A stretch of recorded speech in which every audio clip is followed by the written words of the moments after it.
So here we are with episode 5 of The Demon Girl Next Door, season 2. Last episode, we got to see the fox girl, Liko, and it seems like we're going to continue seeing the fox girl. So, you know, anime at this point is a 10 out of 10. If you guys like the video, like the video. If you dislike it, dislike it. I do have my full length up on Patreon and early access to non-seasonal and some seasonal shows on the YouTube memberships. Other than that, let us get started. She's the artisan. Wow. When the final product comes out cute. And then you're just gonna fucking slam into the wall again. It looks cute, and then when LIlith gets in, request with sincerity.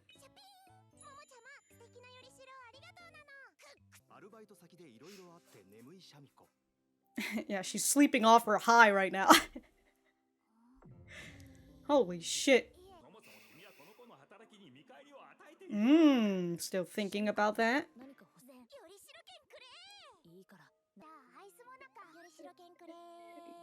She wants her ticket. Yeah, come on now. She technically already told you what she wanted. A big old smile on your face. Come work with me in my job. I was just thinking, is there another fox girl? Or is that a cat girl? Might be that girl that we haven't seen yet. That one girl. I mean, I would assume you kinda... if you've seen the anime already or read the manga. Buying her ice cream.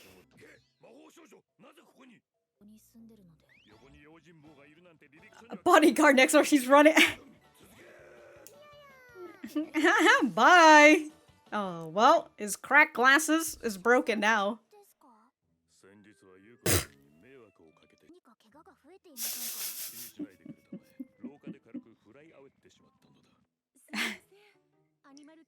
An animal gets giving him vegetables?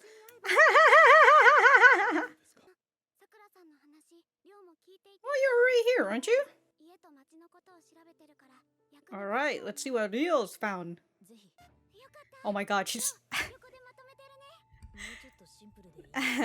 she's got a PowerPoint ready. 10 years ago. Oh, it's the times...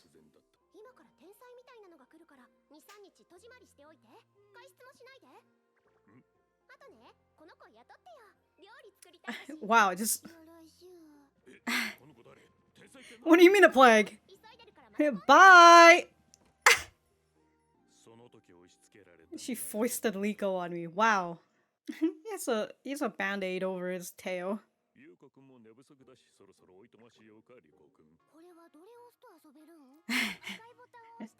She's just ready to make home here, dude. Uh-oh. Uh-oh. No! Oh, damn, she just starts a new game immediately. Can I convince you? Well, as long as you pay her. That too, yeah? He's over here sweating right now. Oh, just ignore that. She's over shaking. Whoa, whoa, whoa! You're not her fucking parents! You can't tell her to not get a job. Better not be food. Oh no.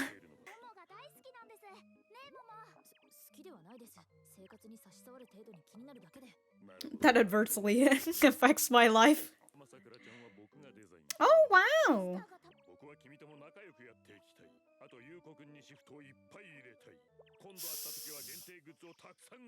Oh shit!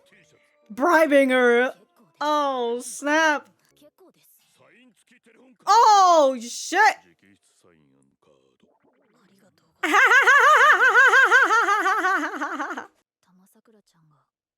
It's your sister? Oh, kinda looks like your sister?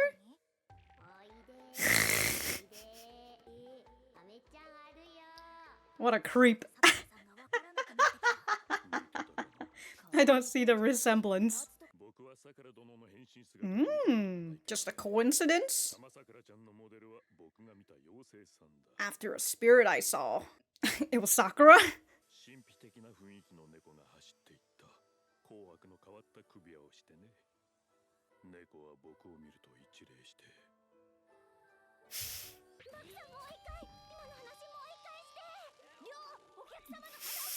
Why are you squeezing the crap out of it? Look at Ryo, dude. Ryo's out here. She knows. No need to choke him, though. Yeah.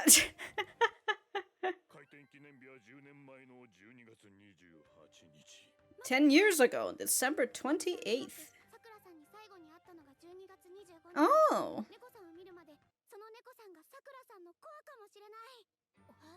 Damn, dude. Ryo's out here. Fucking genius out here, dude.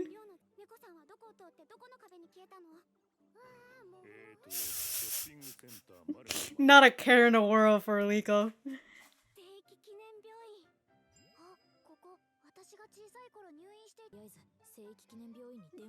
What? Damn, she just came in. Oh.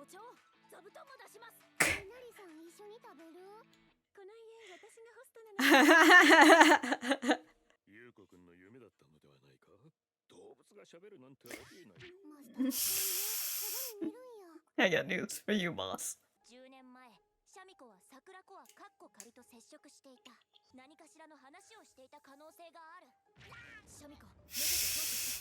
Damn! Yeah, I don't think she's gonna remember if you fucking...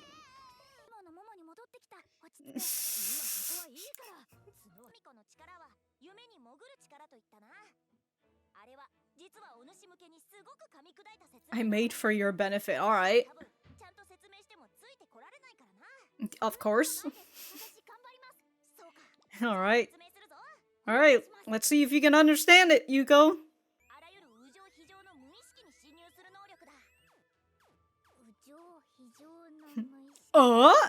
Super insectian being. No.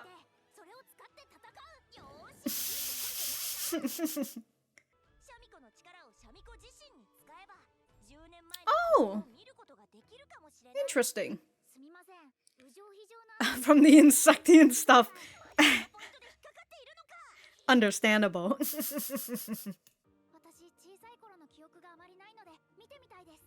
I mean, most of it is you're probably fucking unconscious.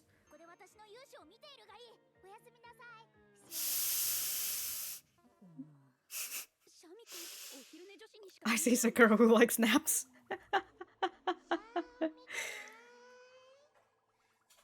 Oh, okay, we're going to the dream world.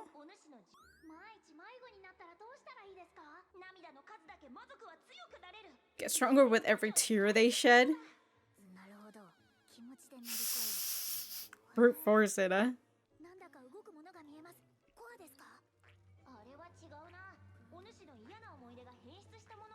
Yeah.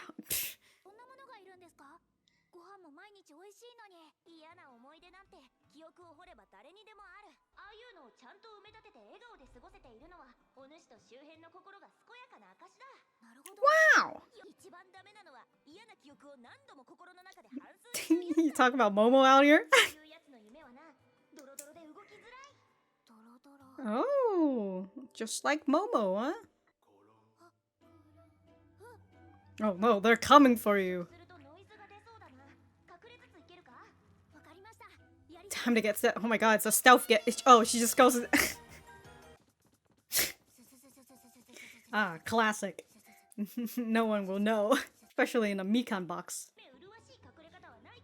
No, this is the classic. Gee. Oh no. Your own memories can't kill you? Wow. So it can kill you. Eventually, anyways.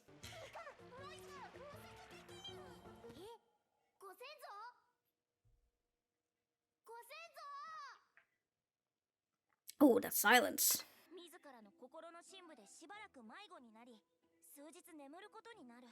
Asleep for days.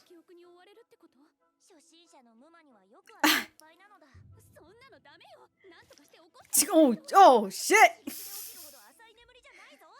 Damn. Make her dream feel sour.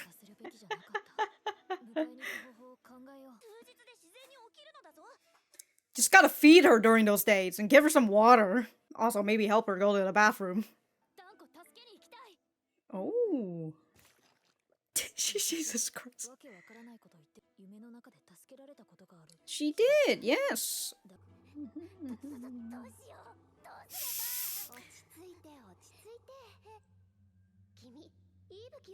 You remember your awesome weapon? Oh, Sakura talking to her? Yeah, take that giant fork out! Overpowered weapon? Yeah, the fork! A little bit too overpowered for her! Damn! Overpowered weapon.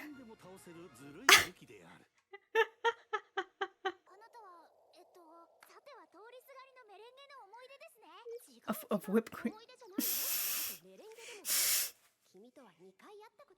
Twice before. Mm.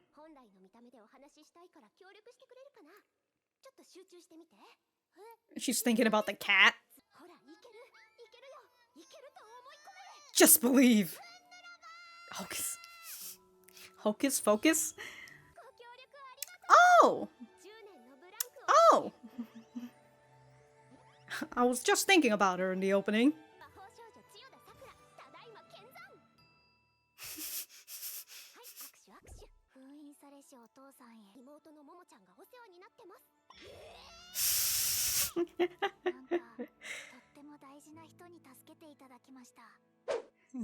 Yes, it has. Well then, got to see the form of Sakura, so that's fun.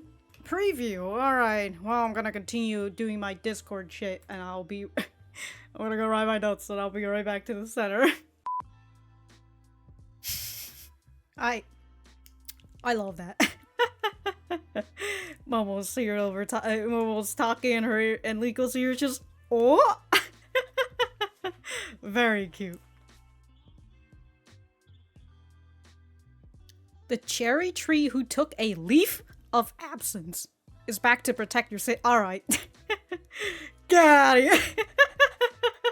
Alright, so that was episode 5 of The Demon Girl Next Door Season 2. Let me know what you guys think about it in the comments down below. You know that I always like talking to you guys. For me, I thought that this was a pretty nice episode. A lot of information, a lot of stuff to add into the mystery of Sakura's disappearance, and we got to see Sakura herself inside Yuko's memory, so that's fun, right? We're going to get the continuation of that, and, you know, we're gonna... And also Momo wants to get into Yuko's dreams to save her and such, right? Because she feels like Yuko has saved her in her own dreams before, and so she feels indebted to Yuko. So... oh, I assume we'll probably maybe see her, or at the very least, you know, Yuko and Sakura just having a really nice conversation, and then suddenly Sakura's just like, oh no, my connection, it's losing, I was about to tell you something really important, but it seems like I can't tell you, bye Yuko!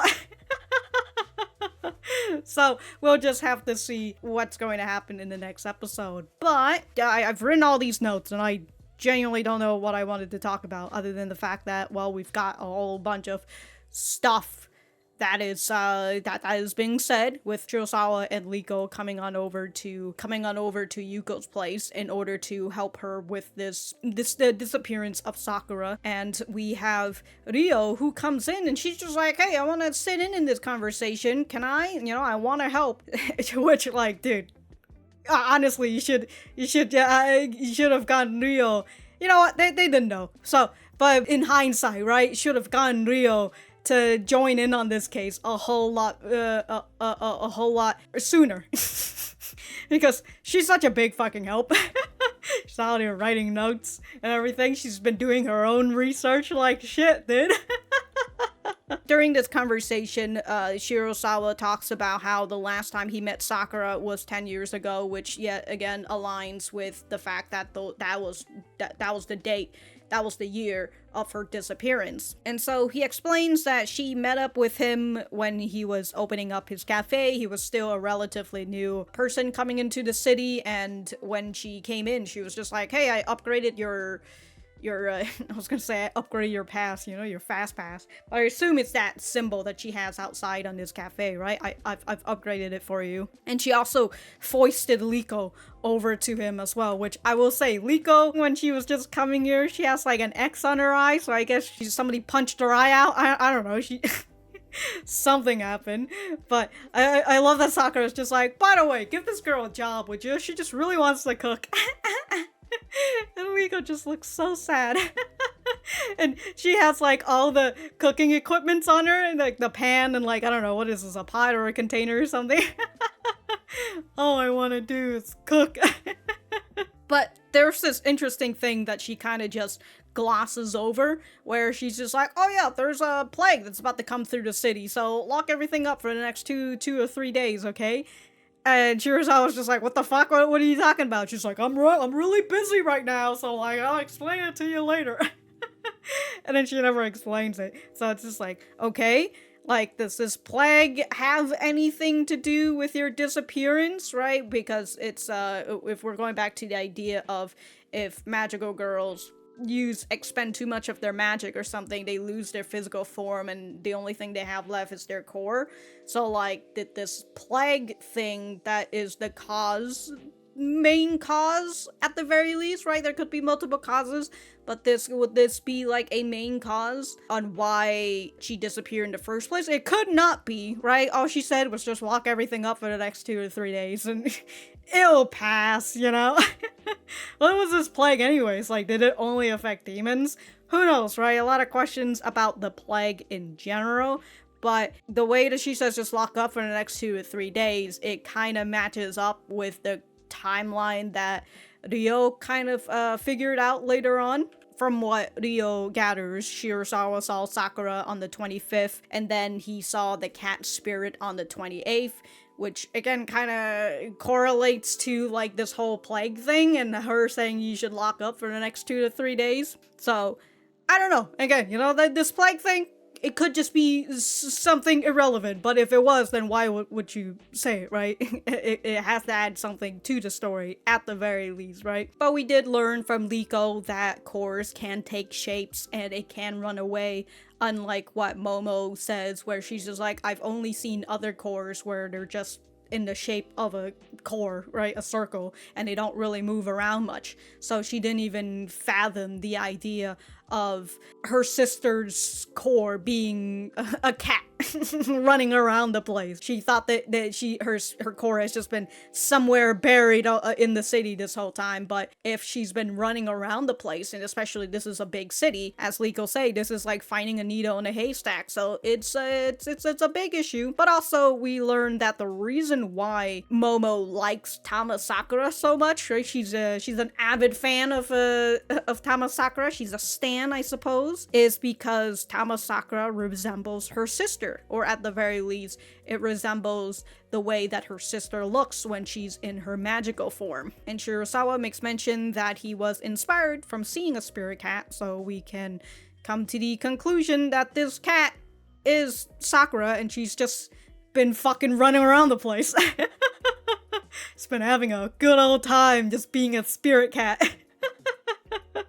But from the past, right, on the 28th, around that time, when Shirosawa saw Sakura running through the neighborhood building, Ryo makes note that if she was running through the building where she was heading to, it would be in the hospital. So we have the idea that Sakura was heading on over to the hospital in order to talk with Yuko, or at least that's what Yuko says, right? I've talked with a cat. And we also have this depressing scene of just her in the hospital and just fucking needles in her and just tubes fucking sticking inside her. Which also goes to when she was rummaging, when Yuko was rummaging through her own memory and she sees all these bad memories that she doesn't really remember because she kind of just buried them behind her. All the needles and everything, like, Jesus. Depressing AF. Sakura makes note towards the end that she is a person who has visited Yuko twice before, to which I suppose the first time she visited was in her normal form, right before she turned into a cat, or a cat, or shed into just her own core and became a cat spirit. So that would be probably the first time, maybe when she came with Joshua and all that, who knows, right, to check up on her. And then the second time would be when she's in her core and she's running through the buildings and hopping on over to where Yuko is in the hospital. So I think, I would think that's what she says, like, I've met you twice before, so alright. And so we've got LIlith, who explains the true ability of Yuko, or the ability of a succubus heading into a dream. But not only that, you're able to go through just about anything, right? Humans, animals, objects, you name it. And she's able to dive into a person's memories. And in this case, Yuko is able to dive into her own memories and figure out what the hell she was talking to Sakura about. So we've got the bad memories, which, again, it's just an IV machine and syringes. This is what I'm not sure. I think it might be an IV machine, but whatever it is, right? It's just out here with a bunch of needles that just gets stuck inside her, so it's just, ugh. Ugh. Eventually, these bad memories causes an interruption with LIlith, so she loses connection with LIlith, and so she's going to be lost for a bit in this dream world and get chased by the bad things, or at least until Sakura comes in to talk to her about her whatchamacallit rod. Yeah, your father's rod, come on now, use it. And she makes it the overpowered rod, which is fantastic. And as the explanation from the narrator is just like, yeah, so in this dream world and all that, right, your overpowered rod is just going to eliminate everything in its path. She wipes out the bad memories, and then we've got the fuzziness that is Sakura. And here we get to see Sakura for the first time. And honestly, just from seeing the way that Sakura is, the way that she's just kind of like, she's very kind, but also she's just kind of like, tee-hee, by the way, there's gonna be a plague in the next 2 to 3 days, so like, lock up, alright? Like, I'm too busy to explain it, bye!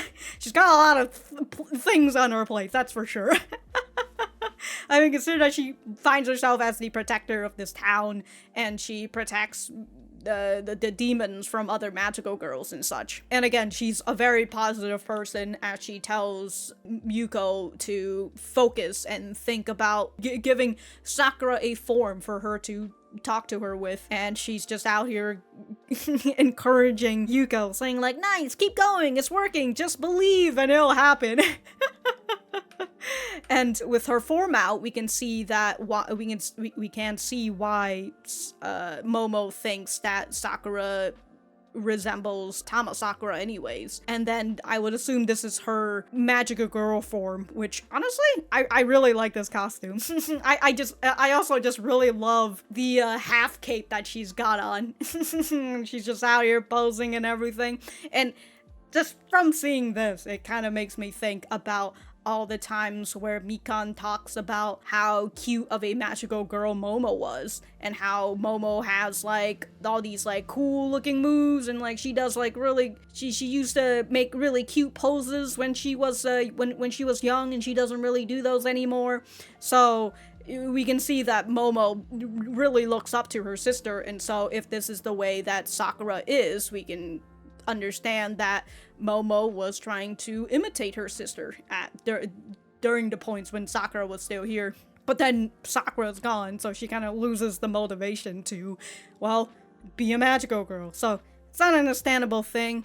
And I think that's pretty much all I wanted to talk about in terms of like this whole mystery that we have going on. I'm still very much enjoying it, right? We're getting pieces kind of solve, or pieces to the missing puzzles, but we're still, again, having some missing pieces, and we still don't particularly know why she disappeared in the first place, whether Sakura is actually going to tell us in the next episode or not? I would assume not. I mean, if she does, it's just at some point I'm just like, what are we gonna do for the next 6 episodes? But then again, like, can we really drag this out for the next 6 episodes? We'll just have to see. We'll just have to see. Other than that, I do want to talk a little bit about Momo, since we kind of see Yuko has mentioned it, where she's just like, you've been acting a little weird, or you haven't really been yourself. And so when Momo got to the point where she's just grabbing Yuko's horns and just fucking shaking her, Yuko's just like, wow, you know what? This sort of abuse, I remember it. Finally, you're back to your old self. Anyways, Shirasawa's words really fucking hit to Momo from the last episode, right? He was asking her, hey, have you been compensating her? Because we've been compensating her for her work. What have you been doing? And you know, you've just been using her to your advantage this whole time. And so Momo is worried that she's not compensating Yuko enough for her work. And when we really think about it, Yuko is basically the person who's kind of doing all the work right now. We can kind of see that right now, Momo is just sitting and just listening to all these new information that's coming out. And of course, she's also relying a bit on old information, or at least information that only she knows, right? She wasn't privy to the information that cores could move around. So she didn't even know that her sister wouldn't even be in one place in this big fucking city. And she wasn't really the person who put together the whole Sakura meeting Shirasawa for the last time on the 25th, and then Shirasawa seeing the cat form on the 28th, right? That was Rio who decided to sit down and listen to all of this, and she was the one who makes the connection. Obviously, I'm not putting any fault to Momo or anything, right? It's just the way that probably Momo would feel, in the way that, well, she's not exactly helping with this mystery, despite it being this big thing that she has been ruling over this whole time. I'm making up words at this point. I don't know. You'll rule the day. I think that's what I'm trying to say. Rule? Mulling over, alright? She's been mulling over this whole time, and it's like the whole Yoshida family is literally coming in to help her. And also Shirasawa and Liko as well, right? Everybody, except for the magical girls themselves, are giving pieces of information. And I did say the whole Yoshida family because Seiko came in and she's just like, oh yeah, so like Yuko did technically talk to a cat. I remember it. And I think she made mention that this was around the time when she was like 9 months pregnant with Rio and such. So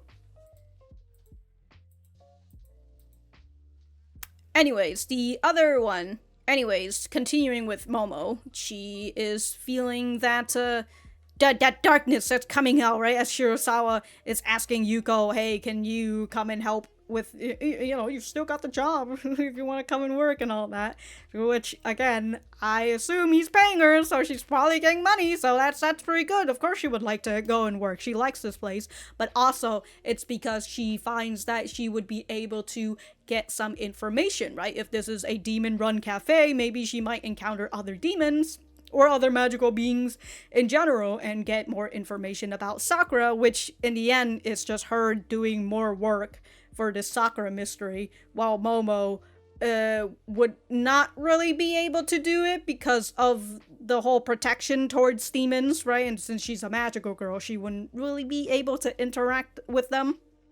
So, but also, this is Momo not wanting Yuko to put any more burden on herself. She's just like, yo, just stop. Don't get a job. Which is just like, again, what are you, her mom? Don't fucking tell her not to get a job. But she's just trying to say, like, don't do this anymore. Don't put any more burden on yourself, especially with what she was thinking, with what Shirasawa was telling her, right?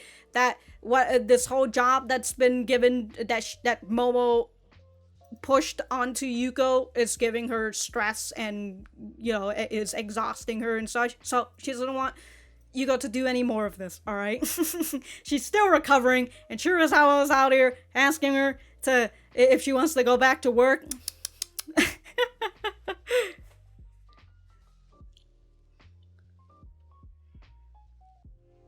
In the end, she got bribed by...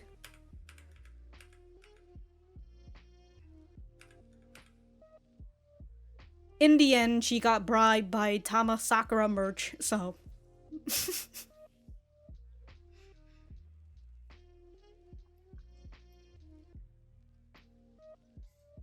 And with Yuko wanting to go into her own memories, into her dreams, in order to figure out what she was talking to Sakura about, right? This is yet again Yuko putting more work onto herself, more burden onto herself, and Momo is unable to do anything because, well, she can't go into the dreams with Yuko because she would just get kicked out anyways. So it's potentially that feeling of powerlessness, right? Momo is unable to do anything. And we got this nice little spiel from LIlith where when Yuko was just like, how come I don't remember all these bad memories of all these needles and shit, right? All I ever think about is all the yummy food I've had. And LIlith makes mention that the fact that you've managed to put those memories behind you and live happily is proof that you and the people around you are in good emotional health. Really just pointing that out to us. Also, I didn't make note of this part where LIlith is just like, I usually bury the memories of my defeats right after they happen. She's just out here like, I don't even remember my defeats. I just bury them. I don't want to think about it. Too traumatic for you, LIlith. But LIlith goes on to say, it's people who constantly ruminate over their bad memories that are the worst off. Was I trying to say ruminate before, but I just started saying rue? As she says that, she says the dreams of people like that are usually covered in muck and hard to move. And that makes Yuko remember the first time she went into Momo's dreams.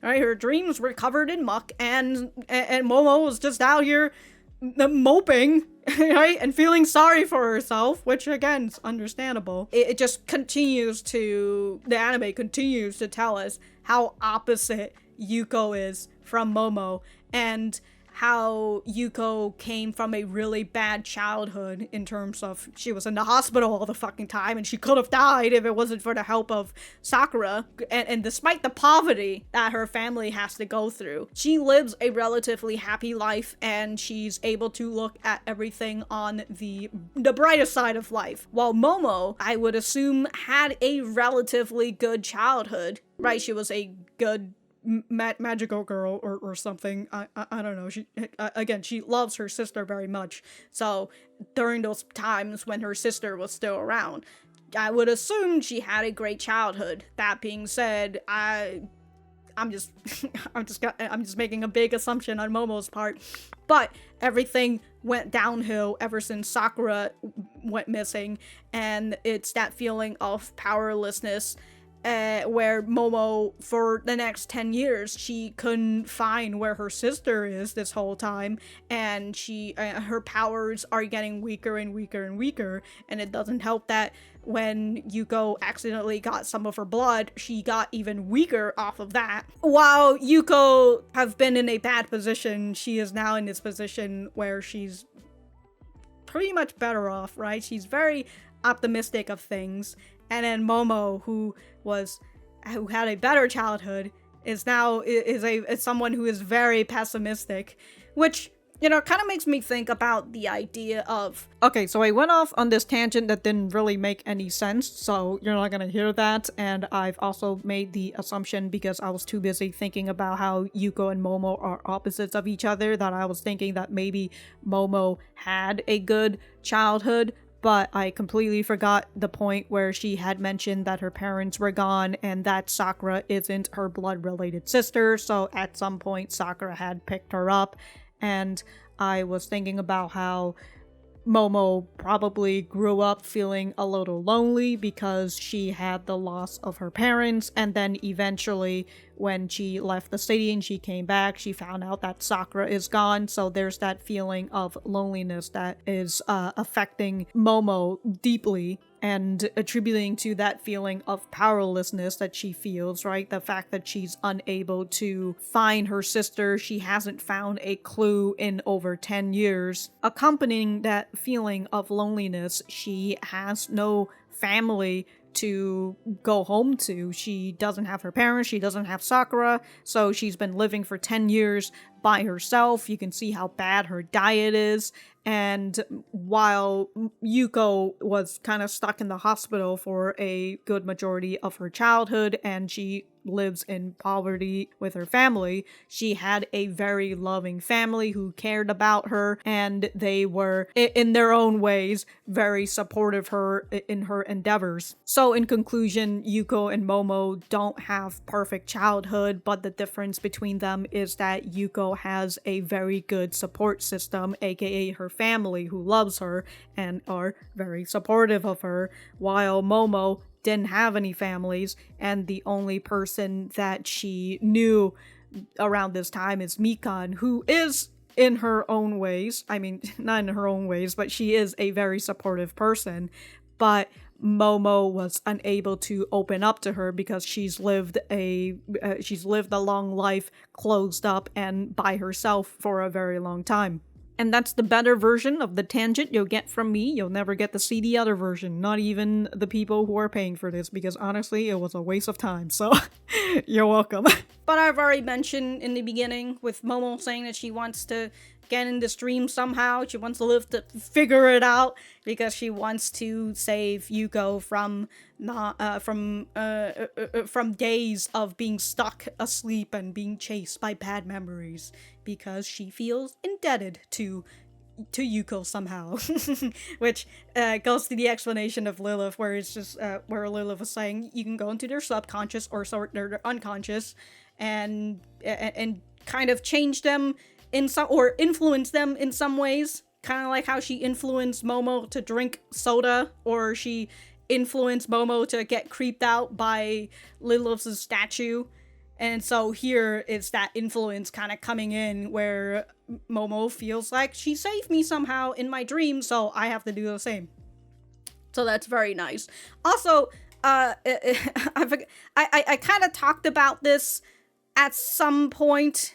I don't really care much for LIlith's vessel. I like her much better when she's just in the ancestor statue. I think that's a whole lot better. I'm not really a big fan of this whole vessel thing, and I feel kind of sad knowing that we're going to see her a little bit more in the vessel, because she's getting all these free vessel tickets, and Momo has been spending days molding these vessels and making the clothes herself, right? She's fucking out here not knitting, but she's out here stitching these clothes by hand and everything. So yeah, that's just the one sad thing I feel, but you know, that's just a personal that's just a personal preference. I like I like Lilith a whole lot better when she's in her ancestor statue. But whatever, you know, I think Lilith has been a little bit better this season. So despite me not really liking her in her vessel form, I still like her character for the most part, you know, kind of like when she took over Yuko's body, and then we got to, you know, have a little personal touch on Lilith. I really like that. So, but yeah, that's all I wanted to say. If I have anything else to say, I will write it in the description down below. You know that. Wait, I don't know how this outro goes. Whatever, just leave.